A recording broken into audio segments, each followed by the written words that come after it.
Hi, I'm Josie Huckle and I'm so excited to announce I'm back for 2024 with Manchester Thunder. I cannot wait to get going with the girls and see what we can do this season.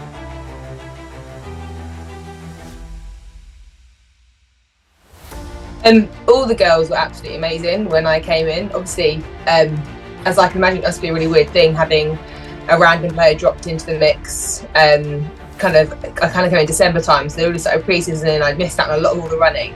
But they were so welcoming, they were so lovely. I instantly felt like I was at home with the girls that obviously I knew Nat and Iona really well before, but everyone else I'd never played with.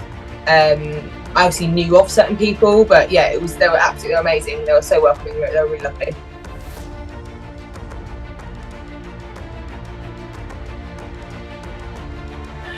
I mean, it was a really bittersweet conversation I had with Karen. Obviously, I was gutted for Yaz. It's not nice replacing a player who's got down from injury. It's kind of a bit of a, everyone says, like, is it really exciting? And I'm like, it's not, exciting is the wrong word to use. It's kind of, for me personally, it was a second chance. I knew I wasn't going to play that year because of what happened with Wasps. But I was gutted for Yaz. Obviously, I knew that going down an ACL sucked, and obviously it's a whole year out. But yeah, like, it was a great opportunity for me, and I'm really glad that Karen took a chance on me and signed me as a training partner. And then there was also the opportunity for me to come in to the 12.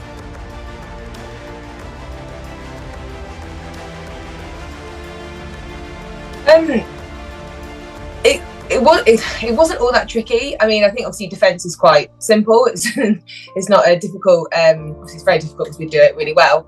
But it was quite easy to kind of get in and get in the groove and get them. Obviously, I actually found it trickier to learn the slang and the words they use, and I still have to sometimes no idea what Karen's talking about when she uses certain acronyms and things she says, and we've got to do certain things in training. But yeah, like, they were. It was really nice to get involved with everyone, and the amount of time I had with them was really good as well. And playing with, like, the experience of Shadeen and Kerry was amazing, and obviously the young gun that is Ella, just running around like a crazy person.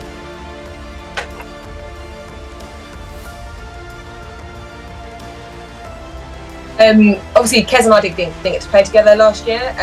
We keep fighting about who's going to play goal defence if we do ever get on the court together. I think we're both clinging onto that goalkeeper bid for dear life. But yeah, it was amazing playing with Shads and Ella. And Ella is such a sponge. She's constantly wanting to learn, constantly pushing herself to be better. Shadeen's got so much experience playing across all three positions. And obviously, Kerry is just a stalwart at what she does. And it's got, again, a wealth of experience, so it's really nice. Also playing with Elia and Emma as well. We actually kind of joked at the Sirens game. I think it was the game that we went away to Sirens. There was 4 different defensive combinations in all 4 quarters, and actually we all went out, did our job really well, and pat performance, and we had a really good structured game plan, which obviously Karen and Gabs had given us. So that was all credit to the coaches being able to put all 4 different combinations out on the court.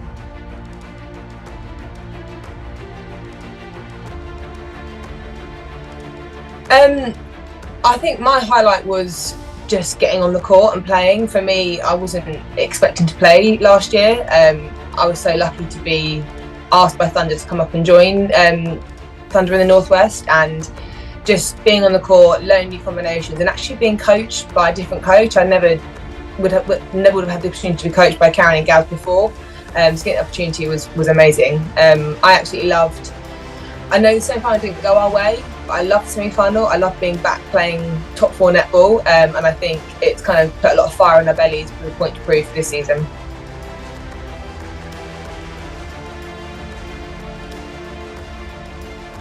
Just to keep building on what I was starting to produce towards the end of the season last year, I think that Karen and Gabs have managed to get something great out of me. I think I'm playing some of my best netball. So just to keep growing, keep learning, and keep contributing as best I can for Manchester Thunder, and taking the court time, whatever I get, whenever I get it, with both hands, and just running with it.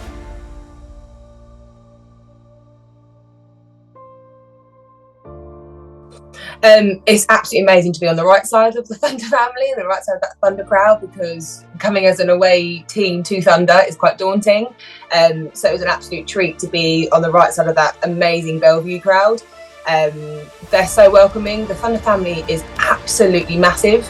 it's bonkers big, and there are so many people all the way around, all the volunteers, all the behind the scenes people, all the management, all the S&C support, all the physios, all the nutritionists, and having that massive support network is incredible, and being able to tap into it whenever you need to is amazing.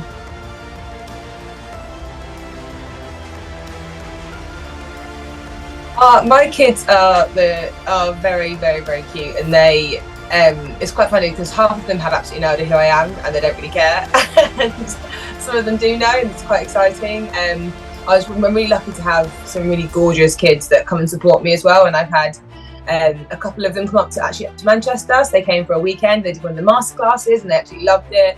I had one of my students came to Loughborough, and we played Loughborough away. My school actually ran a trip when we played Mavs away, and I got my 150th Super League appearance, so they came and watched me there. So they're amazing, and my department, especially Sarah and Steph, who ran the trip and came with the girls, and my head department at Bedford Girls School they're so supportive. They absolutely love that I play, and they just want me to play for as long as I possibly can. And obviously, because I think it's good for the school as well. It's good for the kids to see that I can balance a full-time job and be a professional athlete, and hopefully do both jobs quite well, I'm hoping.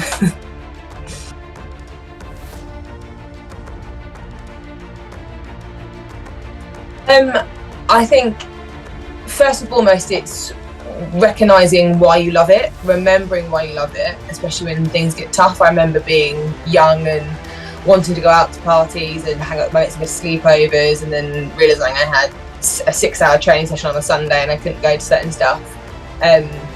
But just remembering the why and finding the why, and not being afraid to kind of have a couple of setbacks. I know that my career hasn't been smooth, it hasn't been silky. I think I got my first England cap when I was 26, 27, and Tracy Neville joked with me that I was the oldest Rose when she gave me my first, when we had a presentation and she gave me my first Rose, and she was laughing at the fact that I was the granny Rose of the group.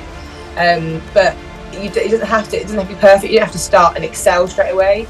I've sat on the bench for a number of seasons. I've done my bench time, and I think actually it's recognising that netball's not, now especially, isn't all about playing 60 minutes solid. You kind of you're part of a team, and the best squads have a full squad of 12 that can put out a performance, whatever that looks like, and you're on the court for however long they're needed by the coach. And it's kind of rolling with those, maybe not rolling subs, because that's not allowed, but like rolling with the changes, and you go on the court for 7 minutes and you do your job for that time, and you kind of put out a performance where you're needed.